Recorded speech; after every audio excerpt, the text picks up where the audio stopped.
The following program is a sports handicapping show. That's right, we will be discussing sports betting and all kinds of other gambling stuff, including game predictions. As you know, not every bet will win, but we do our best. Feel free to use this information at your own risk, and remember, wager wisely, folks.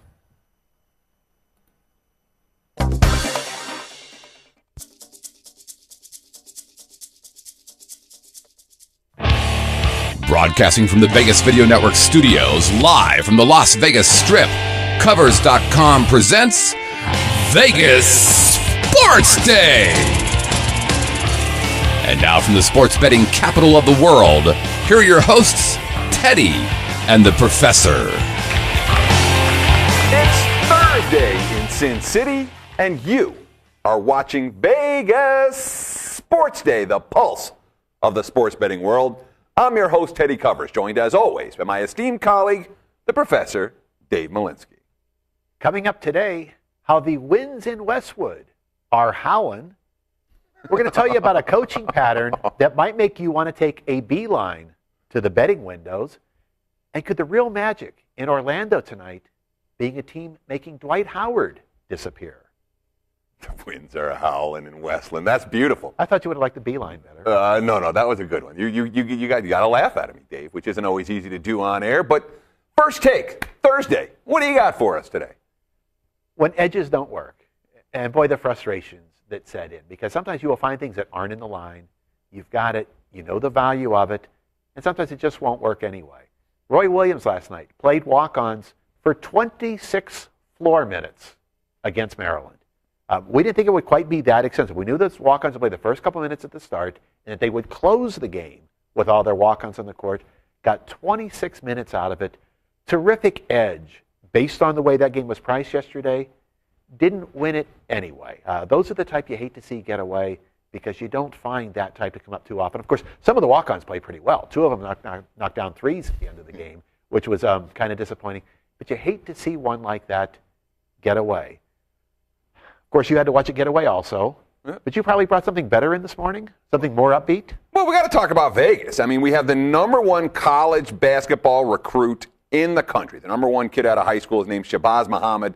He goes to Bishop Gorman right here in Las Vegas. And all of a sudden today, we're getting headlines. We're getting issues. And who's involved? Oh, I mean, everyone doesn't like the airlines. No one likes Congress. No one likes oil companies.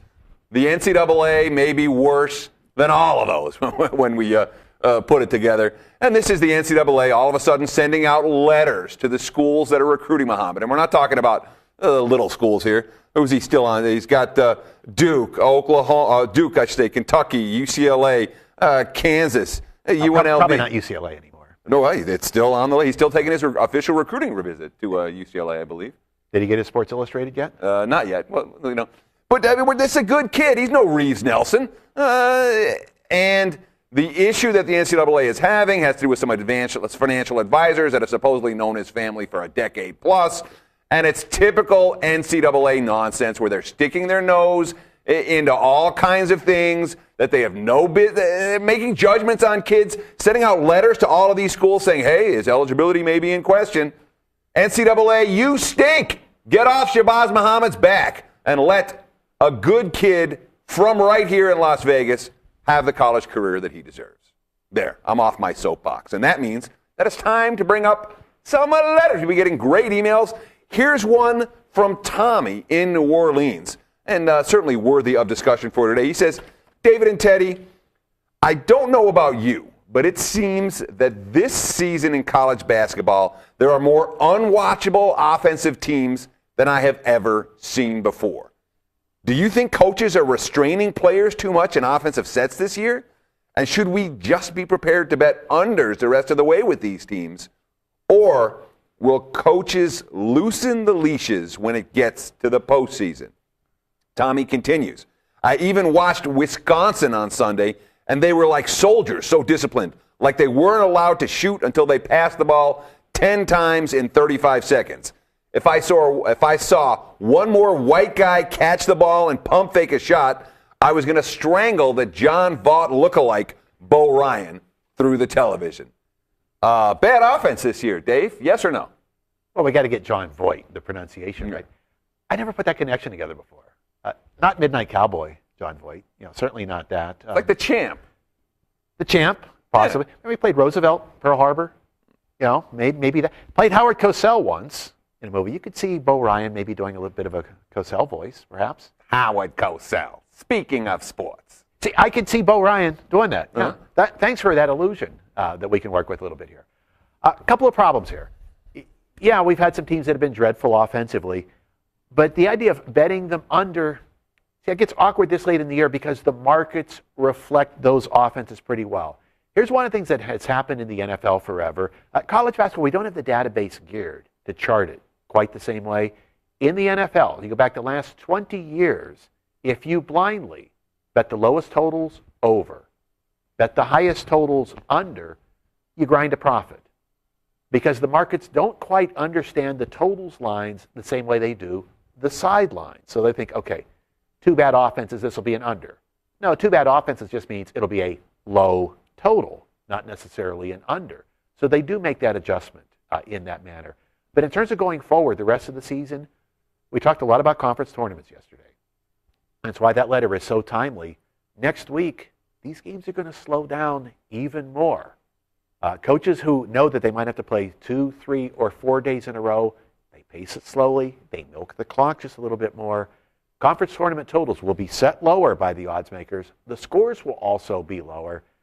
So, yeah, you're not going to like what you see, but in terms of the value to bet under, but there might not be that much left on the table for some of those settings.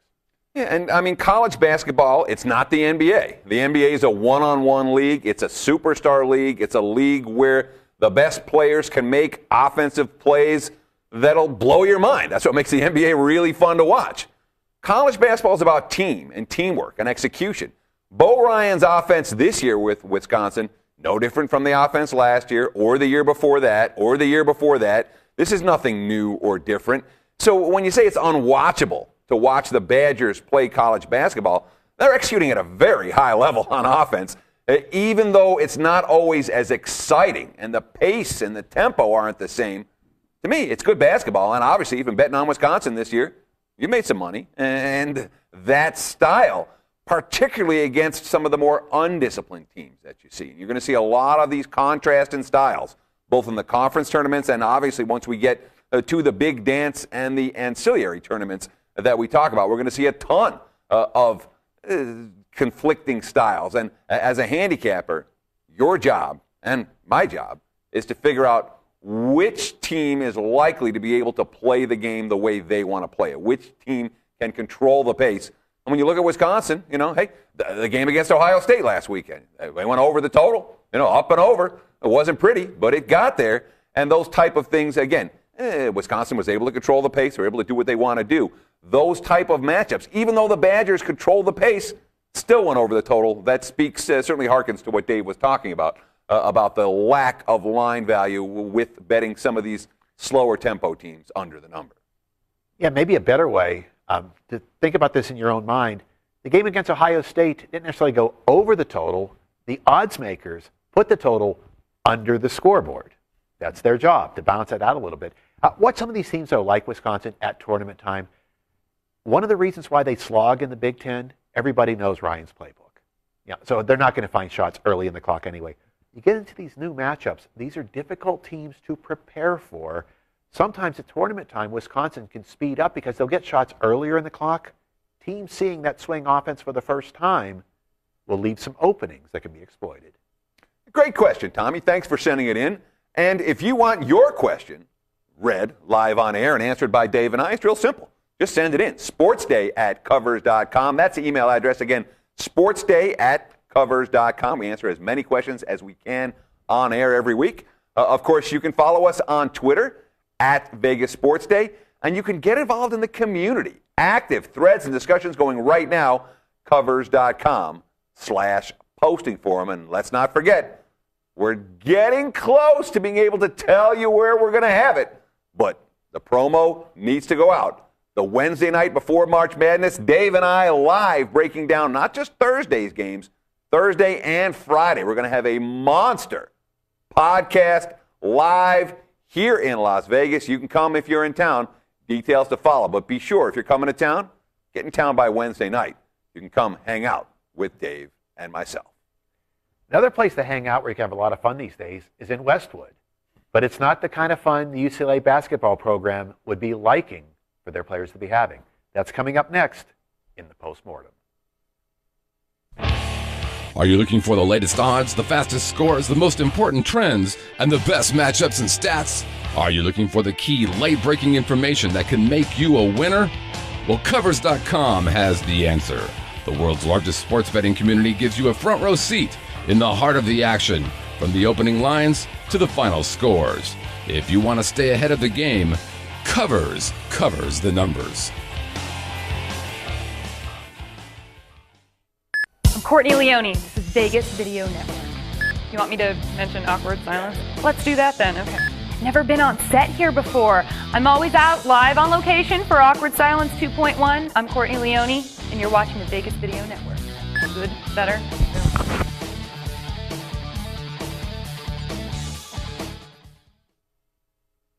Okay, guys, let's scrub up. It's time for the Postmortem. Take you deep inside the game to show you things you should have seen, but probably didn't. On Tuesday, my colleague, the professor, did an opening take on Brook Lopez and just how good he looked in New Jersey's win at Dallas. A solid way to begin the second half of the campaign. Some of the numbers obviously jump right off the page. The guy scored 38 points in just over 36 minutes of floor time, 17 of 28 shooting in that contest. But this is something that could have an impact way beyond those individual numbers. Not only does Lopez play a key position, but he fills a huge hole because the Nets didn't have a player that could replace him on their roster when he was hurt. Mehmet Okur, decent center guy who can go stand out on the perimeter and shoot threes, but not a guy who's going to clog up the low post and get a lot of good looks near the basket the way that Brook Lopez does.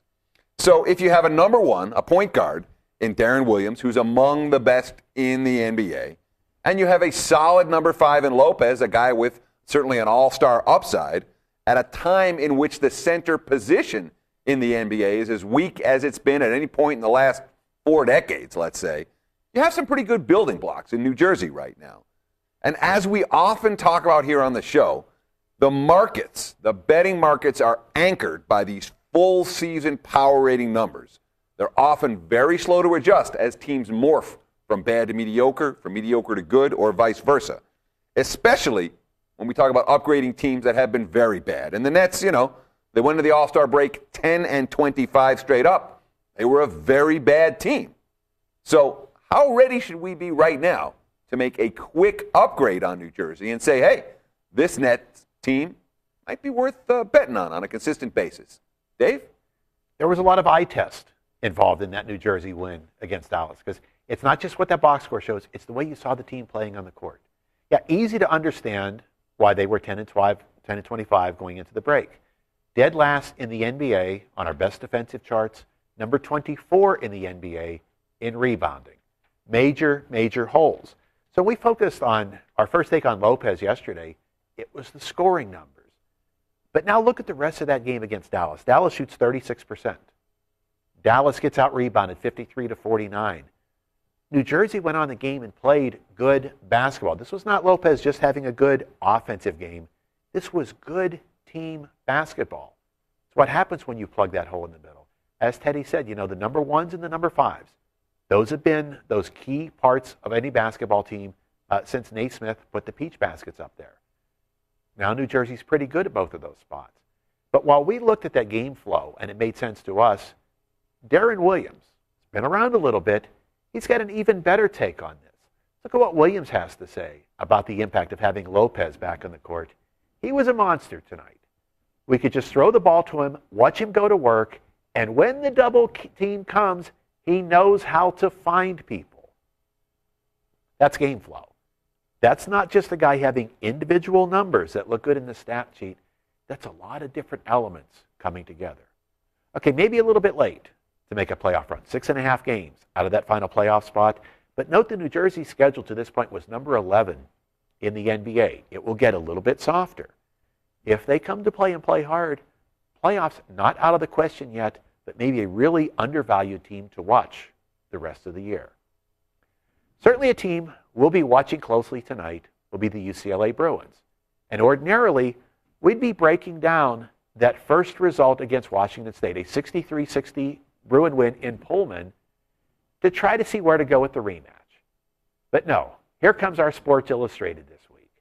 A special report on issues surrounding the UCLA program, and a pretty good one. This is a deep and detailed report talking to a lot of coaches, players directly, some quotes from coaches, to the point where we believe a lot of what we read, because you know what we haven't seen yet? A whole lot of rebuttal in any way. And that's one of the first things you want to do.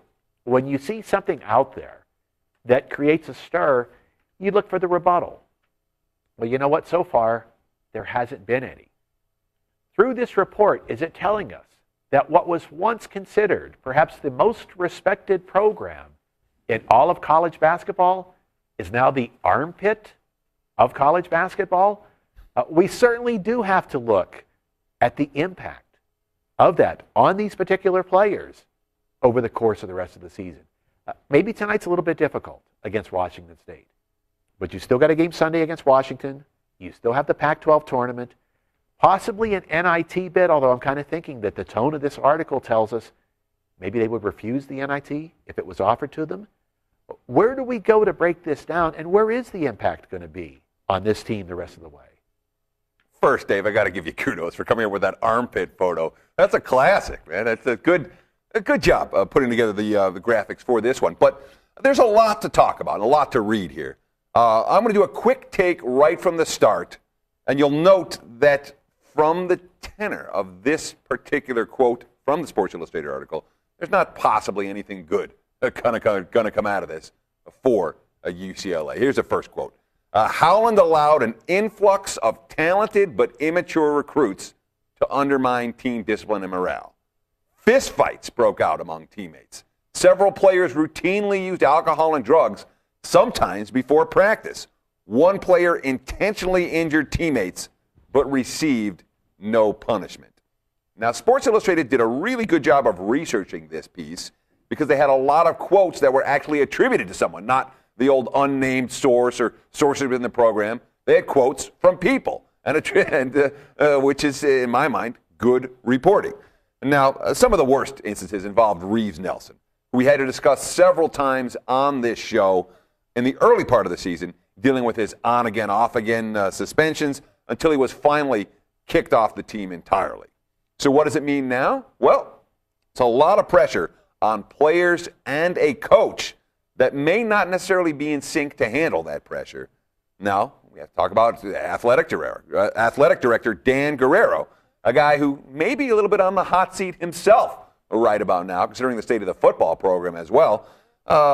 Did he give a vote of confidence to Ben Howland? Not really.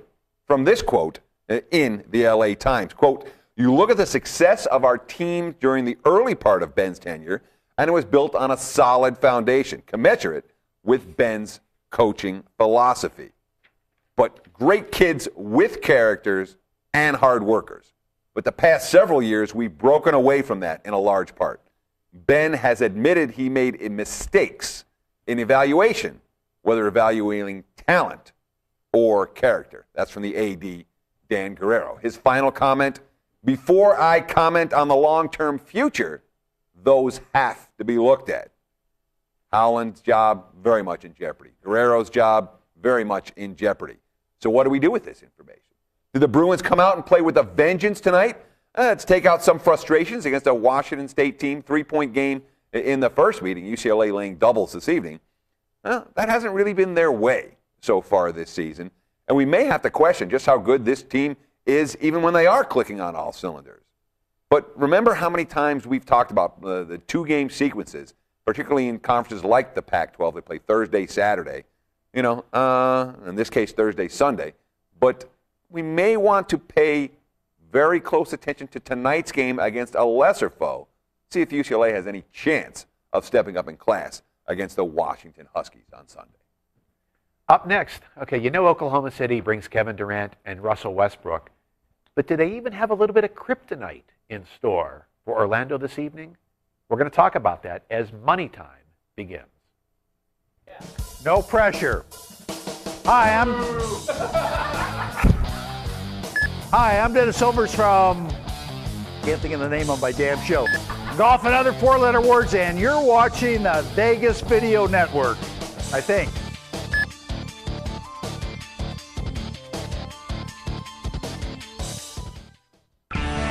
Livestream is your premier place to watch live events on the web, mobile devices, and connected TVs.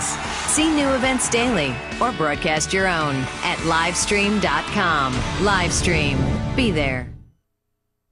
Okay, guys, it's money time.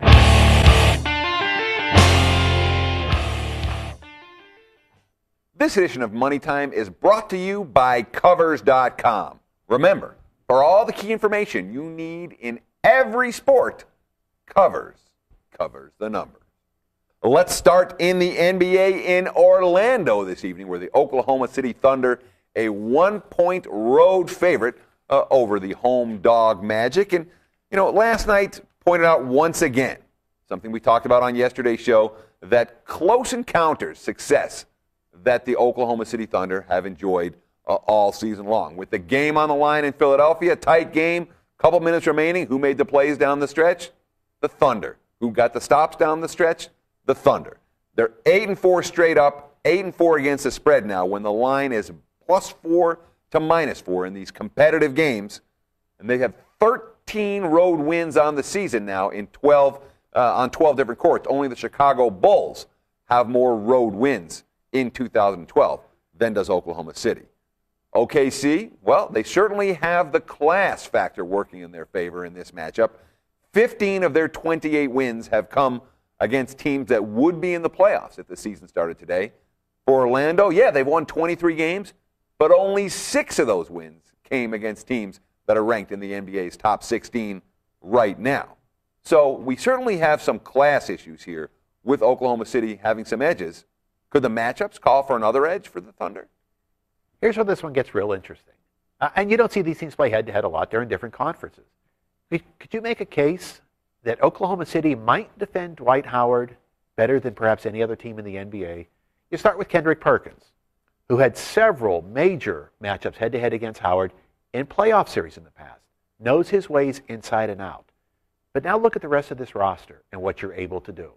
You can put Nick Collison, Nazir Muhammad, Serge Ibaka for short stretches, and even go all the way down to Cole Aldridge against Howard. The reason why we talk about all that depth at the center position, one of the keys to Howard is having fouls to give. Make him beat you at the free throw line. But you're talking about a team that can give away 20, 25 fouls at that position. They've got that much depth if you count Aldridge as part of the rotation. So let's go back to the first meeting head-to-head between these teams this season. Yeah, Oklahoma City leads by as many as 22, wins the game comfortably. And how did Dwight Howard do? He was on the court a long time, 38 minutes and 27 seconds, but only 11 points. That's one of his worst points per minute games of the entire year. Only 4 for 12 on his field goal attempts, only 3 for 8 on his free throw attempts. There is that ability for Oklahoma City to say, you know what? We're going to challenge every shot you take. If they call it a foul, that's okay. We're not, you're not going to get a dunk. We're going to challenge. We can afford to give the fouls. And oh, by the way, since Kendrick Perkins has faced you a lot, he knows how to coach up the other guys in that center rotation. So we look at the flip side. It looks like Oklahoma City may have a little kryptonite in their pockets to slow down Superman Dwight Howard. So we say, what about the Thunder's best player? Does Orlando have that similar kryptonite? Well, let's see. Kevin Durant, Russell Westbrook. Well, who do the Magic have to slow down Durant? Hedo Turkoglu? Are you kidding me? The slowest 3 in the NBA? No, he's not staying in front of Durant in this ballgame. Can they slide Ryan Anderson over from the 4 spot? No, he's too slow as well. Do you want to bring some of Jason Richardson? An aging Jason Richardson? No, he's too small. DeAndre Liggins, who's gotten some playing time now coming off the bench? No good defensive answer for Kevin Durant. Durant torched Orlando for 30 in the first meeting between these two teams. Then we look at the point guard spot. Well, Jameer Nelson. What's going on with Jameer Nelson? And then J.J. Redick behind him. Let's see. John Wall torched him for 33 points last night. The Magic number one's not playing stellar defense right now. Just more edges for OKC in a game still lined in a pick'em price range. Go to the TNT nightcap, the Rose Garden in Portland, Miami. The road team, 4.5 over the host Trailblazers. Remember Miami? The team we haven't seen play in a long time. Well, last time we saw them, they were pretty good. Going to the All-Star break on a 7-0 straight up, 6-1 run against the spread. All 7 of those wins by at least 12 points. Hence why we see a little different point spread range than we're used to for the Rose Garden. Portland has been a very tough out here. The last 2 years, 59 home games, only 8 losses by 5 points or more. Shows you how well they're able to compete. But now there are some issues that come into play. Are we finally seeing Miami put those little pieces together? Yeah, you see a lot of highlight reel dunks on SportsCenter, but there's some other aspects of the Miami game that might be particularly troublesome for Portland tonight. Yeah, it's looking like the Heat are really starting to get it right now. This is a team obviously fantastic in the open court. We know the type of athletes they have. We've seen those dunks on SportsCenter. But they figured out that the way to get in the open court and get those highlight reel dunks is to get stops and create turnovers. Here's a quote from LeBron James. We're a dangerous team when we hold teams under their averages because it allows us to get out and run. When we run, we're kind of unbeatable because we get up the court so fast. And that's not just the team leader getting it, but it flows throughout the roster. Here's a quote from the ultimate glue guy, Shane Battier. Quote, we have guys on our team who thrive on being in the open court.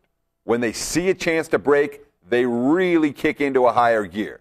We know the best way to get into that extra gear is to get stops on defense and create turnovers. So here's a Portland offense that has struggled consistently over the course of the last month. We just saw Nate McMillan make a desperation move? Maybe. You call it what you will. The bottom line was that he switched his starting point guard last night. Jamal Crawford moving into the starting role. Crawford, who's a natural 2, not a natural point. And Ray Felton coming off the bench. So what happened with that transition? With the point guard change, they were down by 17 at halftime against a shorthanded Denver team. There are issues clearly on the Portland Trailblazers horizon. Up next, got a big showdown in the Pac-12 tonight. But could we have ducks on one side and a bunch of quacks on the other?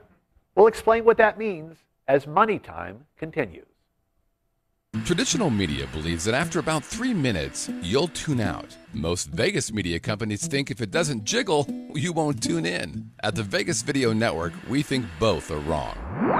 The Vegas Video Network is the first and only live online broadcast network that specializes in insider news and expert views about Vegas. We combine great storytelling with the ability to watch when and where you want on your computer, mobile device, or television. Discover the real Las Vegas. Visit VegasVideoNetwork.com.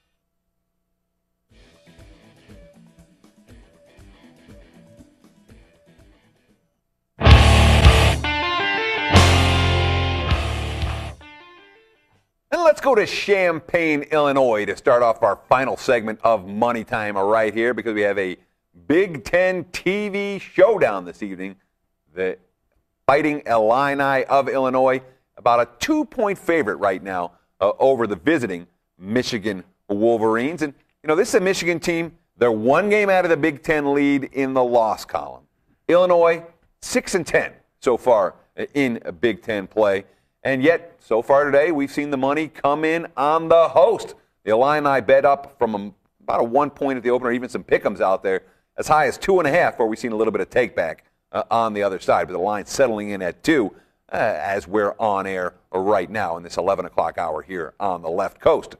So the first thing we got to talk about is some of the Illinois issues. Obviously, this was a team that was in a well-publicized, nasty slump. Head coach Bruce Weber doesn't look like he's going to be back next season either. But last Sunday, in a home game, in a situation where they have been struggling, all of a sudden, they knocked off Iowa, snapped out of that skid. So maybe it's a sign that Illinois reached back and found something, or it could just be a sign of Iowa being a mediocre to bad basketball team playing on the road. We can argue both cases there.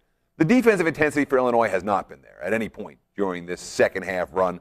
They've allowed 46% shooting from the floor in Big Ten play, a defense trademark of Bruce Weber's better teams. This year's team doesn't have it. They're allowing close to 40% shooting from three-point range. They've allowed more assists than turnovers. And, it's senior night in Illinois, right?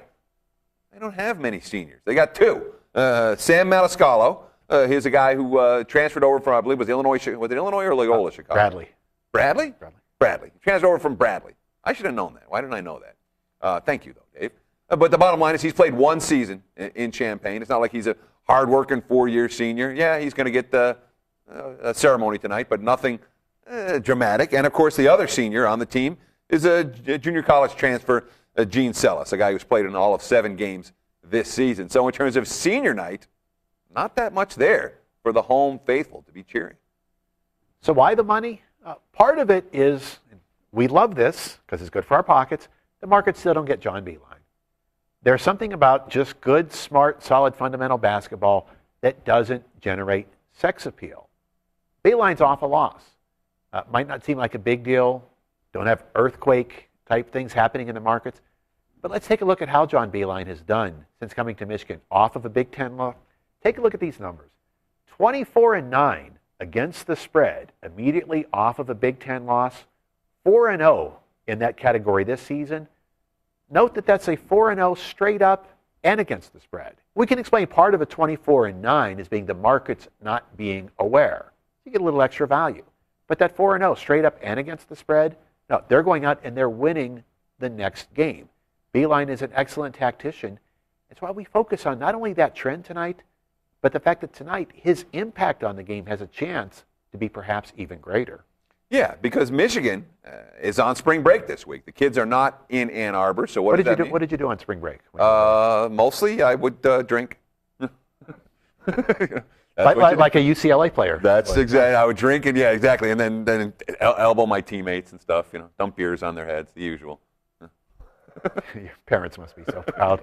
They are, to this day, Mom's proud. But come on, this is a chance for Beilein to put those tactics into play because obviously with the Wolverines on spring break right now, there are no distractions. Nobody's in town. There's no papers they have to hand in, no classes, no exams. You just sit there and you work on basketball. Extra time on the practice court, fewer distractions. And, Michigan lost at home to Purdue on Saturday. It was a very disappointing loss, but let's remember two things. One, Purdue playing terrific basketball right now, as we saw again last night in their blowout over Penn State.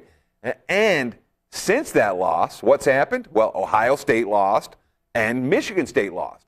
So the two teams ahead of the Wolverines in the standings have fallen, giving Michigan a chance, not a great chance, but a chance still to win the Big Ten title. So they're right back in the title chase. That should certainly help their energy level this evening. It's had a late night to used to be MacArthur Court, which we really like now. The Microsoft guys are in charge. And a court we don't particularly like. If you haven't watched Oregon play games on TV, don't adjust your set today. Oh, it's rough. It's a rough court. Oregon, the home team, a 6-point favorite over Colorado in what's now become an important matchup in the Pac-12. Not sure if anyone's playing better basketball in the conference right now than Oregon. 5-2, straight up the last 7 games. 7-0 against the spread, beating the spread by 58.5 points in the process. One of the 2 losses in that stretch, a bitter 1-point loss against Colorado in Boulder. They did not set up well. They had a tough time traveling into Boulder because of a snowstorm. And a very controversial foul call on Singler with 1 second left of a tie game. It sent Nate Tomlinson to the free throw line. He makes the first free throw for Colorado, and they were smart enough with 1 second left to intentionally miss the second free throw. That way, when the other team gets the rebound, the game ends. No chance to throw the ball down the court for a shot. When we look at settings like this, we want to think, okay, this should be on their minds. They should be frustrated. So if we look for those little signs that perhaps they are, and DeVoe Joseph, point guard for Oregon, shows that, yeah, there is frustration. He does remember that first loss. Take a look at what Joseph has to say about it. It definitely gives us that drive to come back and get a win. Anytime you lose to a team by 1 point, When it comes down to a call that changed the game, we're very eager to get a rematch. So they're eager to get it. The team is playing well. Question is, as it so often is in revenge settings, and when it's a hot point spread team, is there enough value to try to put it into play? Well, we've got to understand this Colorado home-road dichotomy. We talk a lot about these home-road dichotomies here on the show because there's something that we can make use of from a handicapping and a betting perspective. So, the altitude in Boulder is a real plus for Colorado at home. And let's not forget that every single Pac-12 team that they faced on their home floor is making their first trip to a new site. So we look at these games. There have been 5 different teams that Colorado has faced both at home and on the road so far this season. The 5 home games, they're plus 45 points, and that includes a game where they got absolutely annihilated by Stanford on their floor in Boulder. Otherwise, that number would be much higher. You look at the road games, same teams, minus 20 points. So we're talking about a plus 9 points per game at home, minus 4 on the road. That is a 13-point differential in these 5 match and rematch situations between the home performances and the road performances. That's an enormous dichotomy. The Buffs' biggest difficulty on the road has been scoring. They're 0-4 straight up, 1-3 against the spread as Pac-10 road dogs of plus 4 or more, averaging less than 58 points per game in those contests.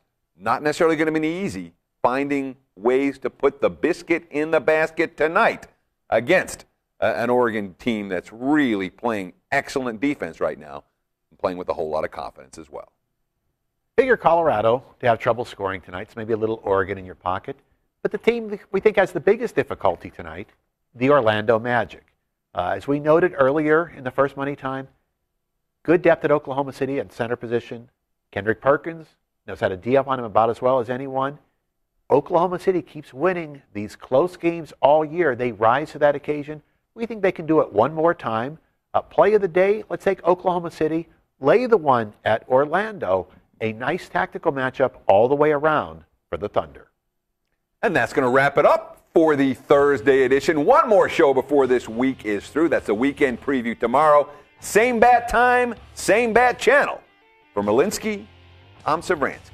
Enjoy the games. Good luck.